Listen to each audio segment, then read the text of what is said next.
Today what I'm going to do is I'm going to be working with quite a few embellishments, some speed clear to cap and seal whatever you decide that you wanted to put inside the product. Doing proper preparation. So again, remember that you want to begin by kind of, pushing any cuticles that are in the way at a low speed. I'm using 3,000 RPMs, and what I'm going to do is I'm going to tickle away the shine from corner to corner. All right, so what we're going to do is we're going to end up taking swipe. We're going to come in, we're going to clean the surface, take protein bond, and then apply a nice even coat from cuticle to free edge. This is Air Hug. This was a confetti mix that we introduced earlier in the year. I have some confetti. I have some Mylar, which is blueberry mint, and this was just a glitter mix that I had previously made. So we're going to take all this stuff and we're going to put it into one design. Normally what I'll do with confetti is I don't need a lot of it, so I'll just, again, I'll just put a little bit out on my towel, maybe just a little bit of Mylar as well, right? Because what we want to be able to do is use the glitter mix that we made to make the extension. But my recommendation is build the foundation first, press everything that you want into the surface, and then cap it. All right, so what we're going to do is we're going to take our form, and then what I want to be able to do is I want to be able to come in and make sure that this is going to be flush right to the free edge of the natural nail. Okay, so what we're going to do is we're going to work with the existing glitter that we created, and I want to build a nice free edge that's going to be flush to the surface. So if I get my liquid in the back, you guys are going to be able to see what I need to do is submerge my brush, tap, and then since this is already pre-mixed with acrylic, again, I'm going to give it a chance to set. I do like the consistency of draining it out onto my towel before I go to the surface of the form. That way it comes off, right, and it doesn't run. And then you're going to notice that with whatever's here, I'll be able to use the body of my brush, right? And then I'm going to get this from the surface. I'm going to try to get this as even as I possibly can. So we're going to go with a little bit of length. And I'm going to push this as tight and flush, right, to the free edge as we possibly can. I'm going to go ahead and square this off. You can see from this profile what I'm really trying to do. These are my growth channels here. So I'm using the side of my brush, and what I want to be able to do is just kind of work this even as I can, trying to get this tapered down even from side to side using the body of my brush. If I need to kind of bring out length, I will. This is kind of pre-mixed with those little octagon confettis that we had in the line earlier. Now, if I needed to add any of this stuff to the surface, what I would be able to do, right, is I'm not going to get any more wet acrylic. And if I feel that the surface is a little bit bulky than normal, right, you can see from right there, what I'll do is I'll just use a little bit of speed clear, okay, and this way, if I get a really, really small amount and I add this to the surface and just kind of brush it through, then what I can do is I can take smaller pieces, even pieces of Mylar, and go ahead and get it into the surface, right? So that I'm not overwhelming it with bulk, right? Just kind of like that, okay?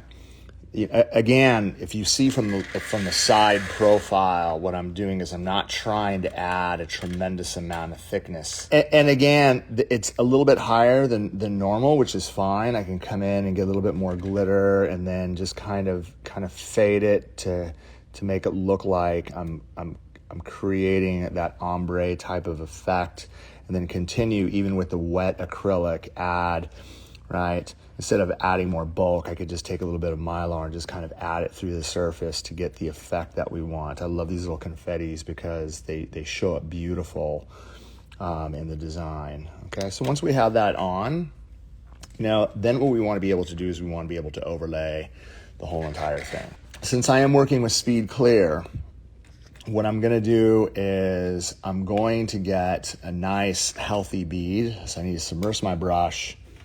I need to bounce into the surface. I need to make sure the consistency melts.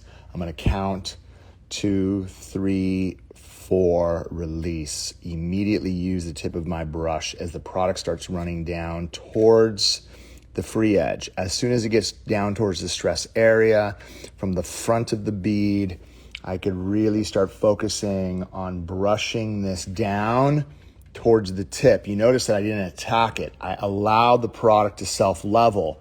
What this is going to do is it's going to eliminate any bubbles or imperfections in the surface of the nail. You're going to get that really, really glass clear look, right? So you can see from the side, again, as I build through, right, you can see how I'm capping. Look how everything tapers down towards the back end, even the side walls, as you can see. It naturally forms the upper arch while I'm trying to fill the tip. And then what I want to be able to do is, with the remaining amount, I'm going to submerge my brush. I'm going to lightly bounce into the surface. I got a little bit of a dry bead right there. I'm going to bounce into the surface, give it a couple of seconds. In between, I lay my brush backwards. What I'm going to do is I'm going to set that, brush it back, then use the body of my brush to walk the clear over the glitter. That way it caps everything. I don't want to file into my glitter free edge, right, or into my design. I want to be able to cap this effectively so that when we file, I don't file into the design at all. And for those of you guys that are doing painted art, you know, again, if you're doing it inside and you do want to cap it, make sure the surface is thin enough so that you have room to cap and that you don't have any problems when you're filing through the surface. Okay, so that's done. So this is starting to dry out, right? You're going to notice as soon as it's dry, it's going to have like a ticking sound. You know, where this really starts to set, you know, again, underneath is dry. You can see that I have a lot of flexibility here, which is great, so that I'll be able to come in and really kind of pinch in the C curve that I like. You have about a 4-minute, I'd say about a 4-minute window. There's a lot of different things, you know, for those of you guys that are using or trying to taper, you could always use the end of a really small dowel or a brush, right? This is my striper brush, and it has a small enough end where I'll be able to get it right to the very, very tip, and I could just kind of wrap it around that so that it has kind of a really, really tight C curve at the very end, especially with this shape, right? Because what we're trying to do is we're trying to taper that coffin. But if I want my C curve to be absolutely even, instead of just using your fingers, you could use the end of a brush just right underneath, kind of wrap it up, and then just get it tight right here at the tip, boom. And that's what's going to create that really, really nice. Use, again, the zebra files to get them down. And what we want to be sidewalls first. Point 3 is from the front. Turn your client's hand to the side. That way you can line it up at the lowest point. And then what you want to be able to do is file up. You can see I'm keeping it parallel to the finger, right? I don't have it swiveled at an angle until my growth channel reaches the side, right? I normally have a safety bit, but it's all good. I'll use the X cut right here just to show you. And then what I'll do is I will file that back end. And then even here I have room, right, to just kind of really dial in my upper arch, right? So once the upper arch is shaped, then I can come down through the free edge, come through, and then kind of taper everything down. That your E-file is designed so that you can reduce bulk, no ledges, right? That's what we want. We don't want a ledge. Then there's less chances of the product actually going to come up and lift. So the final stage is me just using my hand file kind of to just dial in the right thickness. So I'm really filing down on one side, dialing that in, and then the other side, contact. Right, is that. And design is huge. I totally recommend all of you guys out there, once you're done with the design, if you take your protein bond and right, what you want to be able to do to prevent kind of any chipping around the perimeter or lifting around the perimeter, just kind of seal your edges. Use a little bit of protein bond around the edges, and then when you take your top coat, what it'll do is it'll anchor it down, especially for those of you guys that maybe have filed a gap. The top coat will will basically fill that gap. We just go ahead and put a little bit of finish. All right, boom, right over the top.